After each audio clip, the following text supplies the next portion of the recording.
Hello and welcome to the Out of the Desert podcast. I'm Bryan Evans, joined by Ryan Herrington, and we're so glad you could join us today. This has been a long time coming. We've been planning this for, 6 or 8 months now, probably? At least, yeah. And, so it's something that we really been wanting to share from our heart to yours and hopefully share our experience a little bit and also kind of hopefully help you out in some kind of way to find this journey out of the desert. So with that said, Ryan, let's tell a little about yourself to kind of get started so everybody knows who you are, where you come from. Do you really want to know who I am? No, I'm just kidding. Yeah, absolutely, man. So when I was 5, no, we were just kidding. Don't you always hate that question, though? Yeah, it's like, right? Where do I start? Tell me about yourself. Just like, well, I was born and raised, and you're thinking, is that really relevant? And then the older you get, you start really realizing there's a lot to go back to. I can write a whole book or 2 or 3. You know? Yeah. They have different ratings or different things in my season of life you probably don't want to read about. I sure don't want you to read about. So generally speaking, grew up not far from here in Hazelhurst, and spent most of my life there, got into vocational church ministry at a very young age. I don't think I had a choice. I think it was just kind of, Kind of a point where you kind of pushed into it a little bit. One of those things, it's like really afraid not to do it, one of those kind of things. But also wanted to, and so got into church ministry young, was leading choirs and doing all kind of youth stuff, and then got really pumped up about, thought I'd probably spend my whole life doing church ministry, so that's all I'm going to do, bless God, kind of one of the attitudes. My mom told me that might be all that you're going to do, but you're also going to have a backup plan, bless God. And so I went to college and got me an education degree with my southern twang. I just said, I got me an education degree. Got me one of their degrees from Bruton Parker. I'm so old. It was Bruton Parker College. Now it's Bruton Parker Christian University. Oh. I've arrived. I'm an alumni of the new university. So did get an education degree. I'm a certified teacher in Georgia.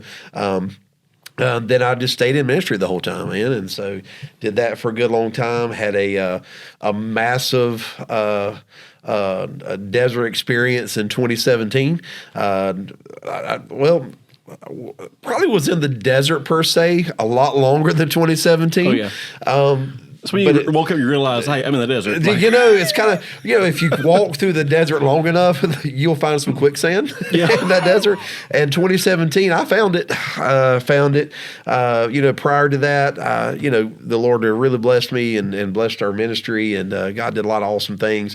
Very proud of a lot of things that I was able to accomplish. Really, let me rephrase that the Lord accomplished through me. And I had no business being used half the time. Because I know my limitations of who I am, but a lot of good memories from that part of my life. But yeah, man, hit this massive quicksand pit. You say in 2017, whole life changed, and found myself really wondering what life was about, questioning everything I ever knew, questioning everyone that I did know, and at the end of that search, God was there, and he picked me up, man, and he's still cleaning me off. I'm sorry to say, clean me up. No, he did. He started the process, but I'm learning and growing. And then 2018 kind of fell into this Georgia Vocational Rehabilitation Agency thing that I'd never heard of my whole life. And started working as a service provider with a company and just fell in love with this thing, man, I truly felt like when I started doing it, I was like the hands and feet of Christ. This is going to the highways and the byways and helping people. And so got involved in that. 2019 took a huge step and got into what was in Employment Matters, a company that was kind of on the verge of closing. Had kind of started taking the back burner, leaving, got involved. Man, the Lord just opened up doors. A couple years later, took over the company. We renamed it Joshua Tree a couple years later. You helped us design all the good stuff because you're cool like that. And by the way, this guy is awesome because somebody like me could come up with an idea and it's like all over the place. And I'm good enough at some of this stuff to be dangerous. And then I get to call him. It's like, hey, I've got all this stuff right here and fix it. The cool thing is I enjoy doing the fixing. Well, I mean, to your credit, you're always like, yeah, that sounds great. That sounds great. And every time we hang on the phone, I think to myself, he's probably like throwing something against the wall right now. I paced for 3 hours and scratch my head and I just told him we could do this. What are we going to do? I have no idea. This is the dumbest I've ever heard in my life. But yeah, just a few years later, it's Joshua Tree and that's kind of where we are out of the desert. Joshua Tree's growing in the desert. We can talk about some of that. But yeah, that's kind of my life story in a smidget right there. Oh, yeah. We'll probably get a little more in detail. Probably the next episode or two, we'll kind of look at both of our stories a little bit more. Yeah. And yeah, I kind of have a similar start anyway. Like I grew up as a preacher's kid. Yeah. And yeah, that's what same you do. If you're a preacher's kid, same town. You were my Sunday school teacher at one point. You There's kicked a story me in the shin. Yeah, there we go. There's a whole story with that. We'll talk about that one day. We're still friends. We're still friends. It didn't kill a friendship. So my shin still hurts, but that's not because of me. That hasn't been that long. But no, we kind of met then. We're around each other then. You were my Sunday school teacher for a while. And then as a preacher's kid, like, hey, what you going to do? Let me back up real quick. Yeah. Okay. I did teach him in Sunday school. I'm not that much older than him. Yeah, that's true. Okay, That's true. okay. You were pretty young for a Sunday school I was young. I was 11 teaching Sunday school. Okay, so just want to put that out there real quick for everybody. You were training for your future ministry as well. For the millions and millions that are watching right now. I'm not that old. Okay, like this dude was a Sunday school teacher. I'm like, dang. It's like I think there's like 6-7 years difference between us, and I was like, so just want to put that out there. Don't want to interrupt your story, but there you go. Yeah, that's a good distinction to make. That's worth interrupting for. But yeah, so like it's the same sort of situation as a preacher's kid. Like, what are you going to do? You're going into ministry. That's what you're supposed to do. Yeah. And as my dad transitioned from a youth pastor to a pastor, then I had been around the youth pastor stuff, went to all the conferences with my dad usually, and so I knew all the things to be a youth pastor. Yeah. So that's what I ended up doing. When, fun fact, I don't like talking in front of people. I don't like being in front of a crowd on a stage. That is not my thing to do. I don't enjoy that. Yeah. But that's what I did because that's what I was called to do. That's what I was supposed to do. And so make a very long story short, right through that we experienced a lot of hurt in our family, a lot of being stabbed in the back by people we thought we trusted, thought we knew. Which led to us starting our own church, and then eventually my dad retiring because of health issues and things. So there's a lot of deep hurt there, and that was kind of like the start of my desert was like, God, you're supposed to help us through this. You're supposed to be there. Like, where are you at right now? Yeah. And I've said that a few times. Yeah. And which my biggest desert for me was 2020, and everybody's thought when you hear 2020 is COVID. But yeah. That was one of the least of my concerns. Went from literally January I found out we were having a baby. We were pregnant. February, I got ordained to be an ordained minister. March, found out that we lost the baby. Oh, wow. Immediately, there was COVID, so everything shuts down. Yep. And so all of a sudden, that's the new thing. So all those emotions, I just shut them down. All the emotions, just shut it down, shove it down, to where, fast forward to July, I didn't lose my job because of a back injury. They've been progressing. A bulging disc made it where I couldn't walk for 5 months. Lots of fun there. Yeah. And to the point where I literally sat on my bathroom floor and was like, okay, God, if you don't show me a way out, I'm done. Like, I'm checking out, for good. And that moment, that was kind of the turning point for me to get out of the desert is I was like, God, I trust you, whatever you show me to do. And to skip over a lot of that whole story, which that could be a whole episode on its own probably one day. Yeah. How long you got? Because I'm there with you. I'm there with you. We could talk for a while. So we'll have many episodes coming in the future of all this stuff. So if any of this resonates with you, kind of stick around because we're gonna get there. I promise you. Yeah, we got some stuff. Yeah, we got some stuff. And any comments, anything you want to ask, like asking a question in the comments, and we'll get to them. But yeah, so kind of flash forward a little bit. I found out that pastoral ministry was not my deal. Worked in a warehouse 13 years when I lost that job. Didn't really know where to go. I was offered a job part-time in my church doing like the media stuff. I'm like, well, I like media. I like making graphics and things and making videos and production. That's kind of my thing. And that slowly went from there to I started working for a podcast, Awesome Marriage Podcast, shout out. Go check them out if you're a married couple and you want ways to grow.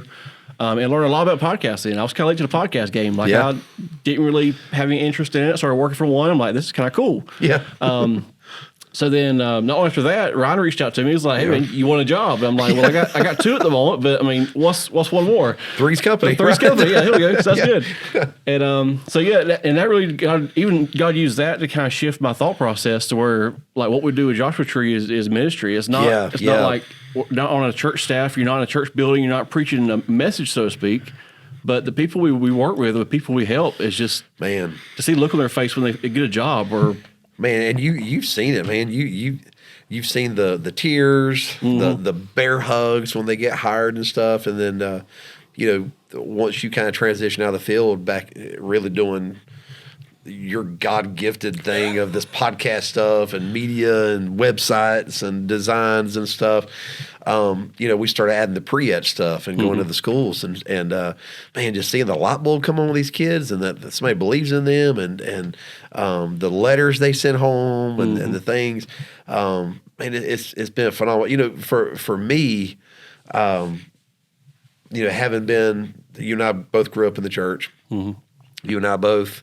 I hate to say that we didn't have any choice but do ministry because we did. we did, yeah. But we kind of felt like that's what we're supposed to do. We wanted to honor God. We wanted to do what we felt was right. I wanted, exactly. It's a good way of putting it. I wanted to honor God. I also kind of felt like, I might go to hell if I didn't do this kind of thing. And so, you do something out of obligation or fear. After a while, that's not so fulfilling. Right. It's the results are fulfilling, but at the end of the day, if fear is the motivation, then it's always like, have I done enough? Right. Did I do it good enough?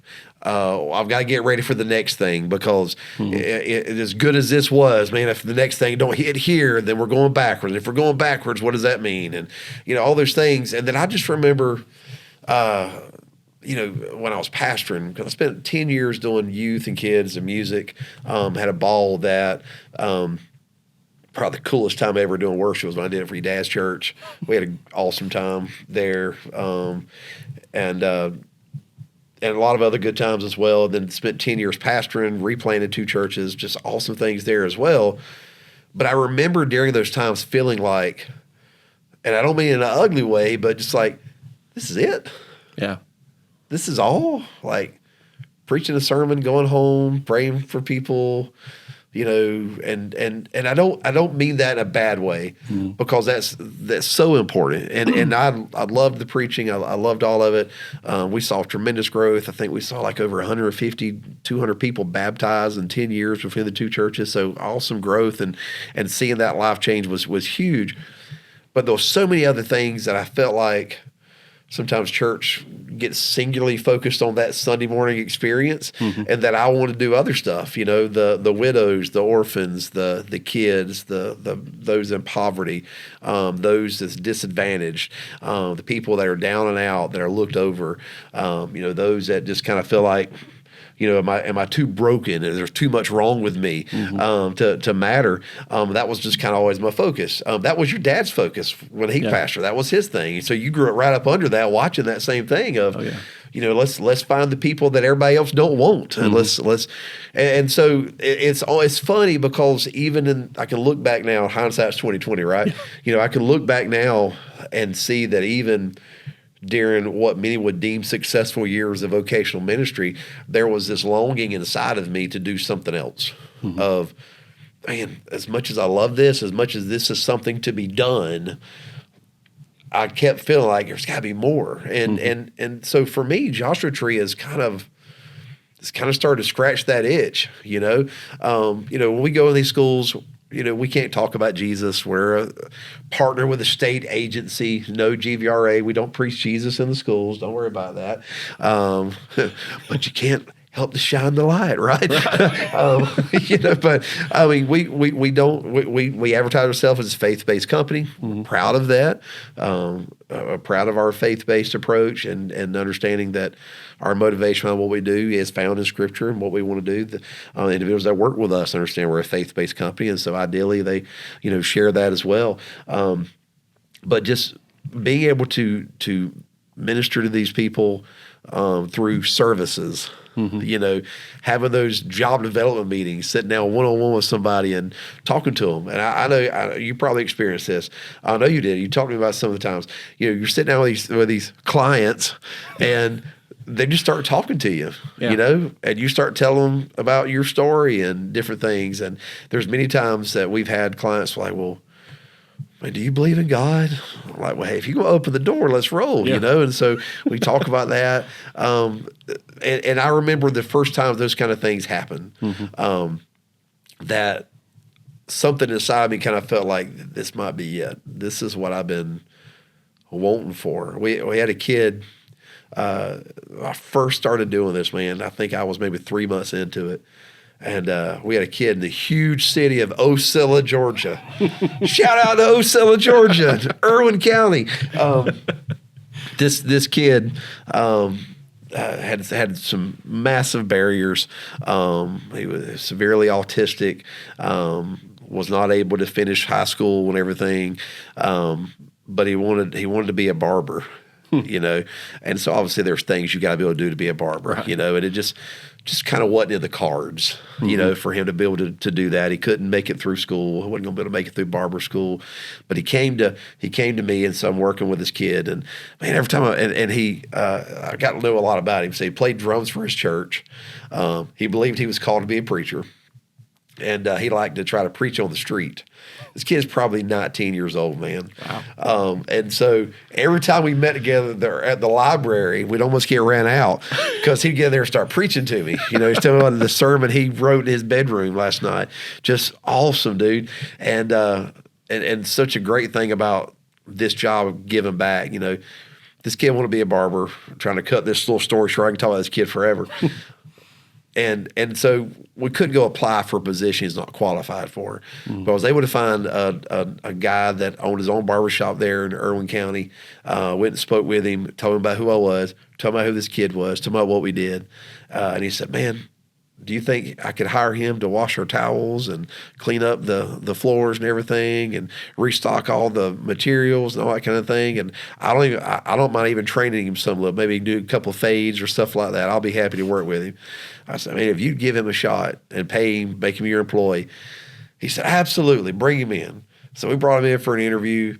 That little joker just killed it, man. He was so cool, so awesome. He came in a suit and tie to the interview for the barbershop, man. He's like, I said, buddy, you a little overdressed. He said, the Lord opened this door. I got to give you my best. And I was like, yes, sir.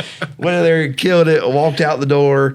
I said, well, we'll walk back in there and talk to him and see if he's going to hire you. So he waited outside, walked in there. He said, yeah, I want to hire this kid. It's going to be awesome. Walked out. Line them down, man. We're in the front yard of this barbershop area because it's kind of just on the outskirts of town. I tell him and said, hey, buddy, he hired you. You get to start next Saturday. Tears streaming down his face. Joker jumped in my lap. I called him, man. I was like, oh, and what? Dude was pretty stout too. Okay, he liked his mama's cooking, kind of like me. And so I'm holding this kid. And he's crying, and then I put him down. He falls to his knees, and he just turns and looks up to heaven. He's like, "Thank you, Jesus. Thank you, Jesus, for remembering me." Dude, I'm bawling my eyes out there, man. Getting my truck after taking this kid home, and I just remember thinking to myself, and there was a lot going on in my life when that stuff happened, man. I was early 2018. I remember thinking to myself, all right, God, I see what you're doing. I see what you're doing. This is something that's big. And that's what it's all about for us. I mean, it's just seeing the people's lives change. And you're always told in church, like, that's the important thing, is seeing lives change. And we're seeing it. I mean, it's not necessarily at an altar, but it's out in the world. And, and that's not to put anything against church or people that do that, but it's a different way of looking at ministry. Like, when you ask me about this job working for then Employment Matters, I was like, I don't know what that is. And I told my wife, I was like, right off for me a job, I don't know what I'm doing. Like, sure, I'll take it. Yeah, sure, whatever. Let's give it a shot. But like being on this side of it, like it's ministry. I mean, we're reaching people where they are and helping them where they're planted. And that kind of goes back to the whole Joshua tree thing. And matter of fact, it's a good time we kind of explain that. So, hey, here we go. So what? It kind of ties in with the theme of this podcast. And we won't reference Joshua Tree all the time, but that is very much part of what we do. So it's going to show up from time to time. So Joshua Tree, what was the thought process behind that name? Well, I like you too. No, I'm just kidding. That's Just a kidding. good reason. Just kidding. I do like you too. That's really not where it came from. Because I really thought about, do I really want to name this? Because everybody's going to think he copied you too. And I like you too. It is the greatest album they've ever made, by the way. With or without you. Still found, looking forward, awesome stuff. Anyway, no, for me, it was, when we came in, it was Employment Matters, which I thought was a great name. Chris Kendrick started this company. Love Chris. Chris is awesome. Shout out to Chris. Chris. That's my friend. Dave Matthews Band is his favorite, along with Creed, which is why we connected. And God. God has something to do with it. Yeah. But he started the company as Employment Matters. When I came in, obviously, I was working right up under him, and we took the company. I left it in Employment Matters because, I'd only been doing this for a couple of years, still trying to get our feet up under us. As we started going to the schools, I thought, man, Employment Matters, it's a cool name, but it almost sounds like a staffing agency a little bit. And we were getting calls from community sometimes, hey, can y'all handle this staffing for this factory? I'm like, no, that's not quite what we do. So had some of that. And the name was actually Employment Matters of South Georgia. And so guy really started opening some territory for us. I started getting into Warner Robins. I lived in Houston County, Perry, Warner Robins for like 6-7 years. When I lived there, I found out, like the first week I was there, it is not South Georgia. No offense to Houston County people. But I lived there, was passionate there, and I said, we're all in South Georgia. I about got knocked down, man. It was like, this is not South Georgia. This is Central Georgia. I'm like, okay. So, as we were expanding into Central Georgia and our company name was South Georgia, it caused a little problem, we started moving into Columbus, which I would never consider South Georgia. And so we had some issues there. Like, well, I thought y'all just served South Georgia. No, we're statewide, but then why are you South Georgia? That's a good question. So, some of those things, as we started growing and branching, it was like, we need a name change. We need a brand change. And so you and I talked a lot about that, of what, I met with our leadership. We talked about our vision, what we wanted to accomplish, something that would just kind of jump out and really have a spiritual connotation, because that's what we're about. But then also kind of meet the vision and the mission of what, the company was supposed to be about. And so, have one of those 3 a.m. moments, right? It's the best kind. It's just like crazy. You're dead asleep, 3 like the Undertaker at WrestleMania, just sitting up, man, and it's like, wait a minute. And I sit up like in my bed, like at 3 a.m. and I'm like, Joshua Tree. And I'm like, I look at my wife, because it was almost like audible, dude. I was like, why is my wife waking me up saying Joshua Tree? And she's snoring. She didn't really snore. You don't snore, baby. I'm sorry. You don't snore. Of course except not. when you're really tired. But I've never seen you that way, so I would never know if you snore or not. Moving on to Joshua Tree here. And so I was like, okay, why am I thinking about Joshua Tree? Because my first thought was, I can hear Bono in my head going, without you. I was like, so I grabbed my phone, and I knew it was like a tree or something, but it's like, let's find out more about it. So I research it. Officers at Joshua Tree National Park, which we are not that. Yeah. Not associated. No, not associated. Not associated at all. It's a cool place. It's an awesome place. Never been, but it's really cool here. But we're not a part of it. No. Just want to put that out there. No lawsuits, none of that kind of stuff. So read about it, and all of these trees. First of all, they're named Joshua Tree because supposedly most of them are in a shape of what looks like a man with his hands lifted up to heaven praying, and it gets named Joshua because Joshua in the Bible, hands lifted up to heaven praying, seeking God's guidance to lead Israel. Also you've got the story of Moses, as long as he kept his hands up. It was, and so there's a bunch of things with like hands lifted to heaven that was in Joshua's life. So the name Joshua Tree for the actual tree came from the Bible. It was named basically after that. And the second thing I saw about it was it's a protected tree. You're not even allowed to touch them. Like if you go to that park, you can't even go touch them. Like you can look at them, you can, whatever, you can take pictures, but you're not even supposed to touch them. They're protected because they're that rare, they're that unique, that a tree would grow in a desert. Like you're not supposed to be able to grow in a desert. Like, it's a desert, right? There's no water. It's a bad place to be. Nobody says, I think I will go live in the desert. The name of the podcast is We're Coming Out of the Desert. We don't want to stay here, right? So this tree grows in the desert where there's a lack of water. The ground is not conducive to successful growth. There's a lot of barriers against it. And yet somehow this tree not only grows, but it thrives in spite of the barriers and the things around it. And it even blooms at times, has flowers that come on it and everything. And so I'm reading that, and it's like all of a sudden, it's like the Lord just like hit me and said, that's what you do. That's the vision. And I thought to myself, man, that's been my vision my whole life. Like since I was a kid thinking about ministry, it was I want to reach people. I want to help people. I want to make a difference in people. Your dad has always cut up with me that I'm going to build, orphanages and kingdoms all throughout the world because that's just me. I'm driven. I want to help people. I want to make a difference. And making the difference in people that just feel down and out, feel like they're lost, feel like they've messed up too much, feel like their life is tore up too much. And here's this tree, has no business being successful, has no business being able to grow, has no business being able to thrive. And somehow, not only does it grow, not only does it thrive, but then it gets a protected status that we're not going to let anyone mess with you because you're protected. I thought, dude, that's who we serve. Yeah. That's it. We serve individuals in Joshua Tree with disabilities. Their life don't look like everybody else's. The barriers that they deal with are great and debilitating at times. It doesn't look on the outside in like the environment they're in, the things they're having to deal with will allow them to be successful.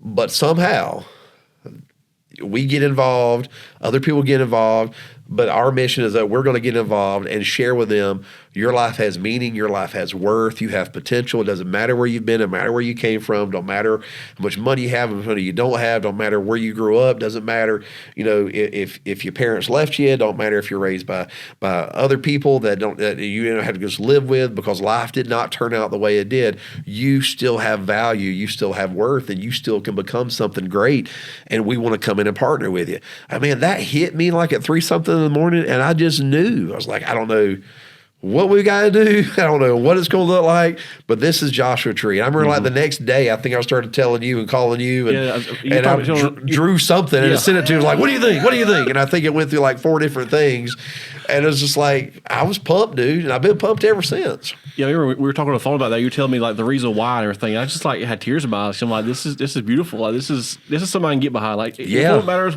is a great name. Love you, Chris. It's a great name. It worked, but like this is really kind of like even makes it even deeper into the heart of like why we do what we do. Yeah, it ties right in, and so kind of with this whole podcast, we kind of thought through that thought, and then the people we're helping people that get out of the desert and go to work and to be able to live on their own, even to be able to have life skills that they can apply when they didn't realize they even could do these things. Yeah, just a kind of cheerleader and a voice in their corner for them. And so why not take it and like kind of broaden it more? And like for anybody who's been through a desert season, it may look different from ours, maybe the same as ours. But if you've been through a desert season, maybe you've come out of the desert like we have, or coming out of the desert, and you're on that point. We want to be here to help you to push through the rest of the way. Maybe you feel like you're in the desert right now. Your desert may be based on church hurt, or maybe based on past decisions you've made, or past things you've done. And you don't know where to turn to right now. And so that's kind of our heart is to, wherever you are, whatever desert you're in, help you to come out of that and to find a better way and a better place. Yeah. Your story's not finished, right? Right. And I think that's the thing that I'm excited about in this. I know there were some things you shared with me that I didn't know you'd went through. I was like, man, like that's powerful stuff. Like he needs to tell people. And I know I've shared stuff with you, and then you were like, dude, people need to know that, and I think a lot of people probably have those stories. The Lord helps us out in more ways than we realize, and sometimes it is one of those hindsight 2020. You look back and go, "Oh, wait a minute, okay, he was in this the whole time. That's where he was. He was doing something, and if he'd have told me, I'd have messed it up. That's why he kept it quiet, kind of thing." But I think it is the notion of understanding that, like I said, the story is still being written, and that is a hard thing to grasp sometimes, man. I know you talk about 2020. You felt like your story was over. Yeah, like the end, like the last page is written. Yeah. I know I had a very, very similar thing happen in 2017 to me. We can talk about maybe later on, but where I was sitting pretty much alone in a rental house with very little furniture, like 7:30, 8 o'clock at night, nothing on as far as the lights or any of that kind of stuff, just darkness, sitting in the corner thinking, I don't want to be here, man. Like, I don't have a purpose anymore. What am I doing? And God really, my mom called me, and just a whole story there, just out of the blue, and just an awesome thing that God did there. But it's I think we have a tendency in life to have our story written in our own minds of what it's going to be. And life doesn't care about your story, right? You know, life doesn't care about what you want to happen. Life just happens, and when life happens, and these things take place, you know, the story takes a turn, takes a twist, a new chapter. You're like, well, I like the old chapter. Well, that's fine, but we got to get to the end. We got to keep going. And for me, man, if we can find a way to speak to people and to speak to you watching, or speak to people that we work with, the Joshua Tree, or outside of this in ministry or whatever, because you're still involved in ministry, I'm still involved in ministry, you know, to be able to tell people it's not over. Yeah. You know, your life isn't over. You've not went too far. The story may look different now. You know, and I think that's important to say. I think some people peddle false hope to people. You know, that, hey, if you'll come to Jesus, everything's going to be perfect. Yeah. Jesus says when things get tough. Yeah. Yeah. Just to be honest, Jesus is perfect. Right. And he will work to make perfection in you. But the process of working perfection in something that has no perfection sometimes is a process, right? Yeah. So and a great process, especially as you look back, you can see that his hand is on. It's like a parent, you know, like, you know, sometimes our kids look at us like, "Well, you're so mean," you know, and then you grow up and you realize, man, my dad was pretty cool, you know, or he actually knew what he's doing. You know, it's kind of the way we are with God, but the biggest thing, I mean, I hope we get accomplished through this is to let people know the story is not over. You know, you can come back. That second, the book number 2 can be even greater than book number 1. Oh, yeah. You know, the sequel can be better than the first one. You know, you can start over. God can write a new story for you, and it will look different. But that's where, you know, we learn to just trust him, that he knows the end from the beginning. He knows us better than we know ourselves. And he wired us to be the way we are, right? So like true joy, I'm learning this myself, is not becoming what everyone else told you were supposed to be, but it's becoming who he designed you to be. And let him, it's kind of like, you know, I've been writing my own story and asking him to bless it. Right. You know, this is good, right? Yeah, this is great. You know, I'm blessing people. Lord, you see this. And I was, and he was using me, and that's great.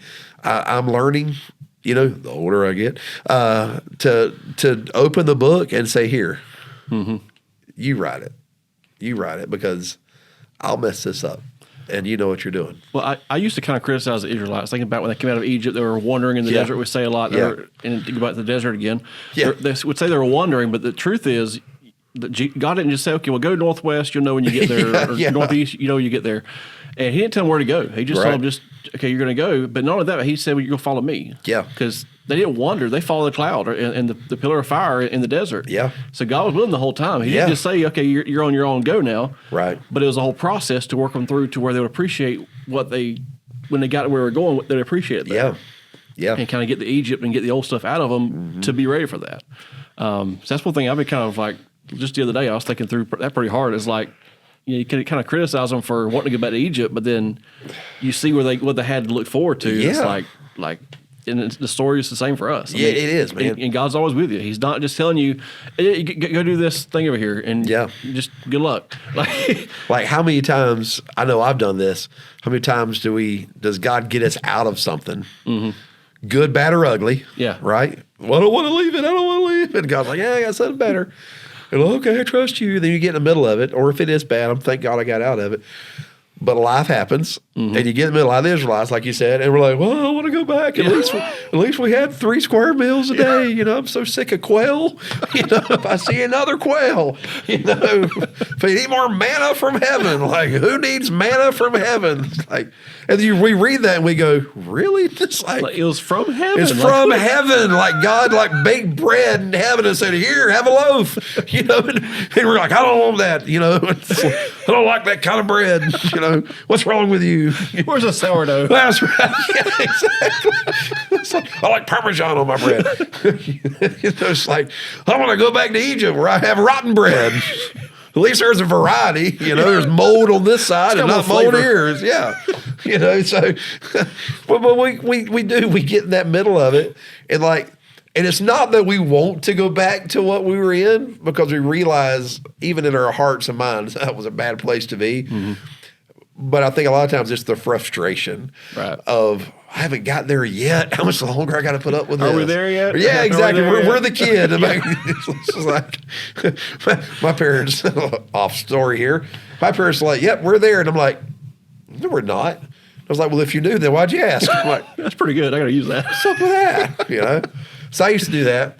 And then my oldest, Riley, she was too cool for that. And so she's like, oh, that don't mean make any sense, Daddy. I'm like, are we there yet? I'm like, we're defined there. Well, you know where there is. I said, then do you see there? Like, is there here? And suddenly they're here, here, and there. And we're just everywhere. Yes, everywhere. Whatever. Everywhere. He's everywhere. So, yeah, I think it is. It's that frustration that, you know, I thought I would be further along than I am right now. I thought I would be done with this by now. I thought, married with kids by now, or I thought my marriage will be better than it is right now, or I never thought I would be divorced, or I never thought I would have church hurt, or never thought my kid would do this. I never thought one of my kids would have a disability. Never thought my kid would get on drugs. I never thought none of the things. I mean, nobody ever writes their story and goes, okay, well, I'm going to have a child, and then he's going to have a disability. Then I'm going to have another child who will get hooked on drugs one day. I mean, nobody writes that, you know? Nobody writes your love story. I'm going to get married and get divorced. It's going to be great. Nobody does that, right? Nobody sets out to self-sabotage yourself.